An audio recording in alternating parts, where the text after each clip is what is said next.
Mariau, kaip jautiesi sugrįžęs į aikštelę Abramas? Nu gerai, pergalė, o iš kitos pusės ir blogai.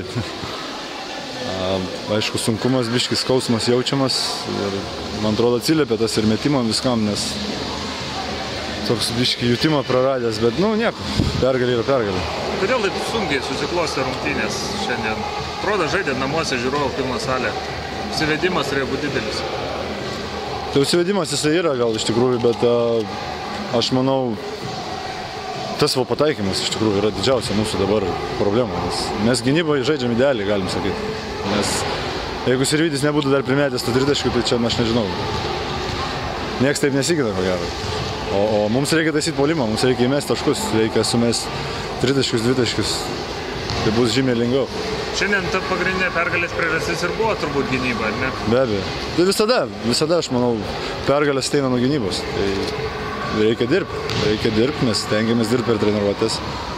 Bet yra žmogus Sirvydis, kuris palaužė tą gynybą šiandien, tai reikia dar tobulinti. Įmetęs tritaškį, džiaugiaisi tai, tarsi turbūt būtum olimpinę bronzą iškovojęs.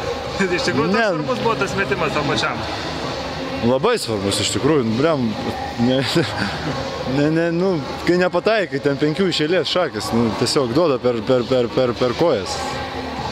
Bet, aš sakau, pergalė man visada svarbiausia, nesvarbu, aš įmesiu 1 ar 3 įmesiu.